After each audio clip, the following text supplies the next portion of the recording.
அன்பு நண்பர்களுக்கு வணக்கம். இன்றைக்கி நம்ம எபிசோட்குள்ளே போகிறதுக்கு முன்னாடி எல்லாத்துக்கும் இனிய புத்தாண்டு வாழ்த்துக்கள். ஒரு புது வருடத்துக்குள்ளே போகிறோம், 2024. ஸோ ஒரு புது வாழ்க்கையை தொடங்குற மாதிரியும் எடுத்துக்கலாம். பழையது எப்படி இருந்தாலும் புதியது நல்லா இருக்கணுங்கிற மாதிரி இருக்கட்டும். கோலை நோக்கி போகிறதுங்கிறத விட கோல் வச்சுட்டு அந்த ப்ராசஸை என்ஜாய் பண்ணுறத நம்ம பழகிக்கலாம். இந்த வருடத்தில் என்னோடய ரெசல்யூஷன் அதை தான் இந்த வருஷம் வச்சுக்கிட்டேன். கோல் இருக்கட்டும், கோல் அடைகிறோமோ இல்லையோ அந்த ப்ராசஸை நல்லா என்ஜாய் பண்ணணுங்கிறது எனக்கு தோணுச்சு. ஸோ அந்த வகையில் அனைவருக்கும் புத்தாண்டு வாழ்த்துக்கள். இன்றைக்கி நம்ம சேக்கி புக் மார்க்கில் ஒரு கன்னட மொழி திரைப்படத்தை பற்றி தான் பார்க்க போகிறோம். அந்த படத்தோட பேர் சுவாதி முத்தின மலைஹனியா ஹனியே. யாராவது கன்னடம் மொழி தெரிஞ்சவங்க இந்த ப்ரொனன்சியேஷன் தப்பாக இருந்தால் மன்னிச்சுக்கோங்க. ஸோ இதை டைரக்ட் பண்ணுறவர் ராஜ் பி செட்டி. அவங்களுக்கு தெரிஞ்சிருக்கும், இந்த கருடகாமன அந்த படத்தில் நீங்கள் பார்த்துருப்பீங்க. ஃபேமஸான படம். அவர் நடித்து, அவர் இயக்கி, அவரே கதை எழுதி எல்லாமே மேக்ஸிமம் அவர் தான் பண்ணியிருக்கிறாரு.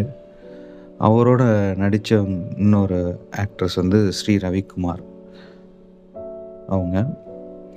ஸோ இந்த படம் எதை பற்றி பேசுதுன்னா, ஒரு ட்ராமா மூவி, ஒரு இறப்பு, ஒரு பெண்ணின் மனநிலை, ஒரு இறப்பை நோக்கி போகும் ஒரு மனிதனின் மனநிலையை இது பேசுது.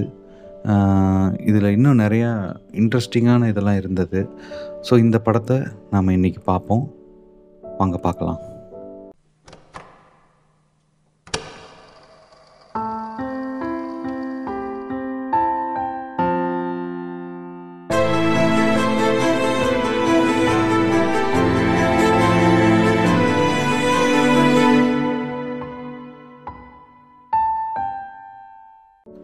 சுவாதி முத்தின மலைஹனியா.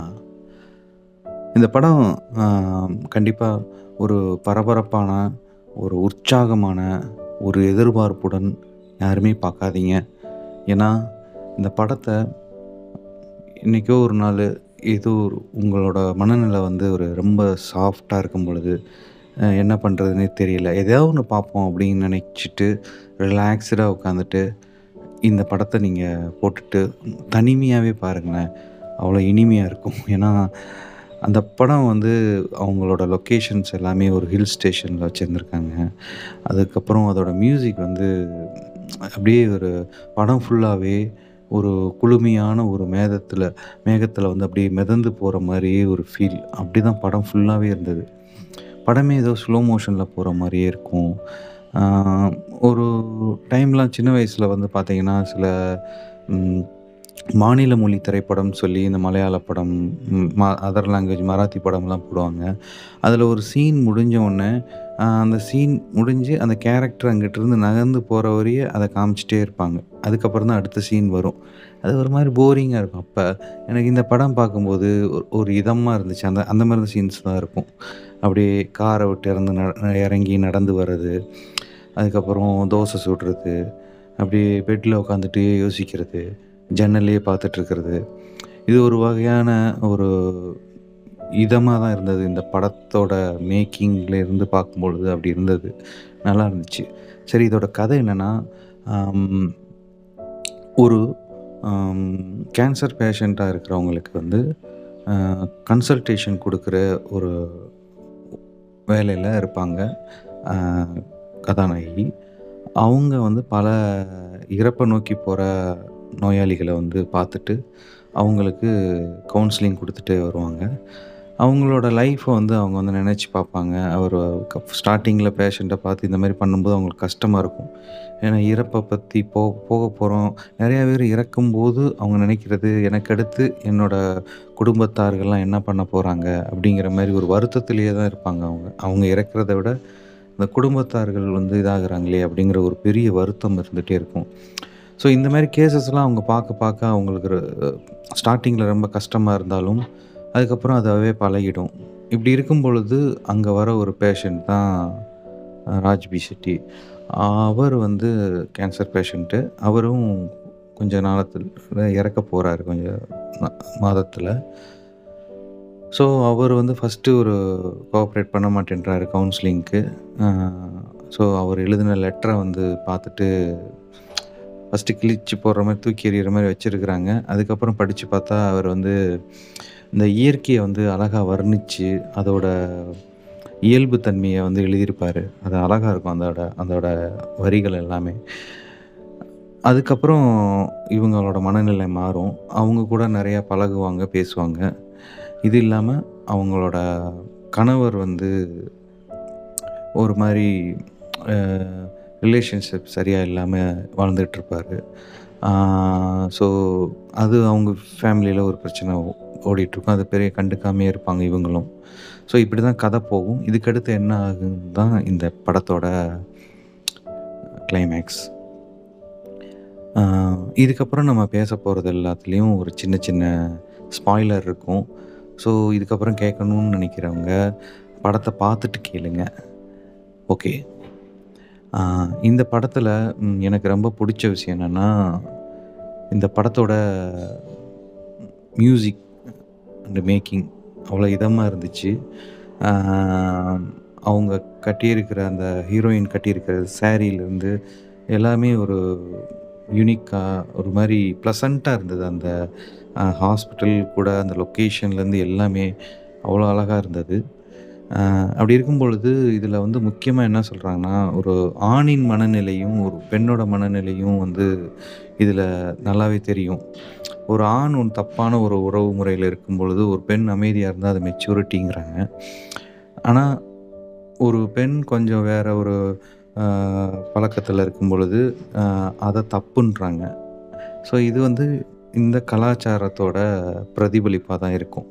ஆ அது ஜென்ரலா இருக்கிறது. ஆனா, சில புத்தகங்களும், ம் தத்துவங்களும் நெறைய படிக்கும் பொழுதும், இது பண்ணும் பொழுதும், எக்ஸாம்பிள் வந்து கழிவறை இருக்கைன்னு சொல்லிட்டு ஒரு புத்தகத்தில கூட இதே தான். ஒரு ஒரு இந்த கலாச்சாரம், இந்த ஒரு ஒரு கலாச்சாரம் ஆண், பெண்ணுன்னு இந்த மாரி அவங்களுக்குன்னு ஒரு நடவடிக்கைகள்ல இப்படின்னு சொல்லிட்டு நெறைய ரூல்ஸ் அண்ட் ரெகுலேஷன்ஸ் வச்சிருக்காங்கல்ல. அதுலலாம் தான் வெளிய வந்துட்டு ஒரு ஹியூமன் பீயிங்கா ஒரு ஆண், ஒரு பெண் அவங்களோட மனநிலையில பார்க்கணுங்கிறது தான் இந்த படத்துலயும் நல்லா சொல்லியிருப்பாங்க. அது இல்லாம இந்த படத்துல ஒரு செடிய காமிச்சு அத அதிகமா பூ பூக்கும். அதோட பேரு சாரி மறந்துட்டேன். அதிகமான பூ பூத்துக்கிட்டே இருக்கும். அ அதுக்கு வந்து அந்த ஹீரோ வந்து இயற்கைய வந்து ரசிச்சுட்டே இருப்பாப்படி. அத வந்து எக்ஸ்ப்ளைன் பண்ணுவாரு. அந்த பூ ஏன் தெரியுமா அடிக்கடி பூத்துக்கிட்டே இருக்கு? எவ்வளோ உதிர்ந்தாலும் அடுத்தடுத்து பூத்துக்கிட்டே இருக்கு. ஏன்னா, அது அதுக்காக மட்டுமே வாழுது. அத நீ எடுத்து ரசிச்சாலும் சரி, அத நீ யூஸ் பண்ணாலும் சரி, யூஸ் பண்ணலைனாலும் சரி, அது பூத்துக்கிட்டே தான் இருக்கும். அது அதுக்காண்டி தான் வாழுது. ஆனா மனிதர்கள் அப்படி இல்ல. எதையோ நோக்கி ஓடுறாங்க. யாருக்காகவோ வாழ்றாங்க. அப்படி இல்லாம ஒரு நோ தெய் செல்ஃப்ங்கிற அந்த அந்த மெசேஜ நோக்கி அந்த டயலாக்லாம் அழகா இருக்கும். ஹீரோயினும் வந்து அவங்க வீட்லயும் அந்த பூ இருக்கும். அத டெய்லியும் அவங்க வந்து டெய்லியும் எந்திரிப்பாங்க. வீட கூட்டுவாங்க. வெளிய வாசல்ல கூட்டுவாங்க. அதில கூட்டும்போது பார்த்தீங்கன்னா, அந்த பூ உதிரி கிடக்கும். அதெல்லாம் கவனிக்காம ஏதோ சிந்தனையிலே கூட்டிட்டு காஃபி வைக்கிறது, தோசை சுடுறது, திரும்ப ஹாஸ்பிட்டல் கிளம்புறது. அ கணவன் மனைவிகள்கிட்ட பெரிய உரையாடலே இருக்காது. அவரு வேலைய பார்த்துட்டு இருப்பாரு. இவங்க கிளம்பிடுவாங்க. ஒரு ஒரு உயிர்ப்பு தன்மையே இல்லாம இருக்கும் அந்த வீடே. இப்படி கடந்து போயிட்டுருக்கும் பொழுது, அப்பதான் அவங்க நோட் பண்ணுவாங்க, இந்த பூ எங்க வீட்லயே இருக்கு அப்படின்னு. அதுக்கப்புறம் தான் அவங்க கவனிப்பாங்க. ஸோ அந்த இதில வந்து ஒரு ம் அ புத்த மதத்தில வந்து சொல்லுவாங்கள்ல, மகா தர்மம்னு ஒரு கான்செப்ட் இருக்கு புத்த மதத்தில. ஒரு பாறையோ, ஒரு மரமோ, ஒரு பூவோ அது அதுவாகவே இருக்குது. அது என்ன எதுக்கு வந்ததோ அந்த வேலைய செஞ்சுட்டு அது அதுவாக இருக்கு. அப்படிங்கிறத சொல்லுவாங்க. அதான் அ அது இருக்கோ இல்லையோ, அது பூக்க வேண்டியத பூத்துக்கிட்டே தான் இருக்கும். அப்படிங்கிறது தான் அழகா அந்த இடத்துல சொல்லியிருப்பாங்க. அதே போல் அந்த ஹீரோயினோட அம்மா ஒரு டீச்சராக வருவாங்க. அவங்க கொஞ்ச நேரம் தான் வந்துட்டு போனாலும், ஒரு ஒரு பெண்ணோட மனநிலையில அவங்க டிஸ்கஷன் நல்லாயிருக்கும். உள்ளே வரும்போதே மாப்பிள்ளையோட ரியாக்ஷன்ஸ் பெருசா இல்ல. ஆ அப்படிங்கும்போது, அங்க போய் அந்த பேஷண்ட்ட ராஜ்பி ஷெட்டிய பார்த்த பிறகு அவங்களுக்கு தோன்றது. அப்ப அவங்க பொண்ணு வந்து இந்த மாரி அவர எனக்கு பிடிக்குதுன்னு சொல்லும்போது, இது அம்மாகிட்ட கேட்கறது தப்பு. ஆ இன்னொருத்தர பிடிக்குதுன்னு ஒரு மாமியார் ஒரு கல்யாணம் ஆன பொண்ணும் கேட்கறது தப்பு. ஆனா ஒரு பொண்ணா யோசிச்சு பார்த்தா அது தப்பில்ல அப்படிங்கிற ஒரு டயலாக் வரும். அதுதான் அந்த அந்த கலாச்சாரம், அந்த ஒரு உறவுகள் இந்த ஒரு ஸ்தானத்துல இருந்து பார்க்குறது தவறா இருந்தாலும், ஒரு பெண்ணா பார்க்கும்பொழுது அது தவறில்ல அப்படிங்கிறத அந்த ஹீரோயினோட அம்மா வந்து சொல்லுவாங்க. அந்த டயலாக் நல்லா இருக்கும். இந்த படம் எல்லாமே ஒரு பக்குவப்பட்ட தன்மையோடயே போயிட்டே இருக்கும். மெச்சூரிட்டி பேஸ் பண்ணியே போகும். கடைசியா நீ இறந்ததுக்கப்புறம் உன்னோட ஆசை என்ன? என்ன பண்ணணும்? அந்த சாம்பல வந்து என்ன பண்ணணும்? அப்படின்னு கேட்கும்பொழுது, அதுக்கு சூப்பரா எக்ஸ்ப்ளைன் பண்ணியிருப்பாரு. ஆக்சுவலா உன்கிட்ட குடுத்த டீட்டெயில் எல்லாமே பொய்யான டீட்டெயில். என்னோட குடும்பம், என்னோட அடையாளம் எல்லாத்தையும் மறைச்சு நான் தனியா வந்து இங்க இருக்கிறேன். ஒருத்தன் இறக்கும்போது ஒரு ஒரு இந்த நபர் தான் இவனுக்கு இப்படி ஒரு பேரு, இவன் இப்படி ஒரு உறவினரா இருக்கான், இப்படி ஒரு ஊர்ல இருக்கான் அப்படிங்கிற எந்த அடையாளமும் இல்லாம, வெறும் ஒரு ஹியூமன் பீயிங்கா ஒரு மனிதனா மட்டுமே இருந்து இறக்குறதுங்கிறது தான் எனக்கு பிடிக்கும். அதே மாரி கடைசியா அந்த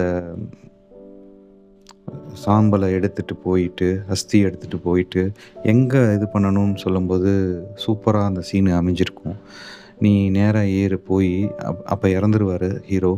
அதுக்கப்புறம் அந்த அ அந்த சாம்பல வந்து எடுத்து பஸ்ல ஏறி, ஜன்னல் ஓர சீட்ல உட்காந்து, வண்டி போயிட்டே இருக்கும் அந்த மலை பிரதேசத்துல. அதுல ஒரு இடத்துல டர்னிங் திரும்பும். அந்த டர்ன் திரும்புற பண்ணும்போது, நீ இந்த திரும்புற இடத்துல எல்லாத்தையும் நீ வந்து இந்த சாம்பல வந்து கொட்டிடு. என்னோட அஸ்திய கொட்டுடு அப்படின்னு சொல்லிடுவாரு. என்ன ரீசன்னா, இது ஒரு இடத்துல விழுந்து நான் இன்னொரு இதா பிறந்து இன்னொரு வீட்ல பிறக்கிறது எனக்கு பிடிக்கல.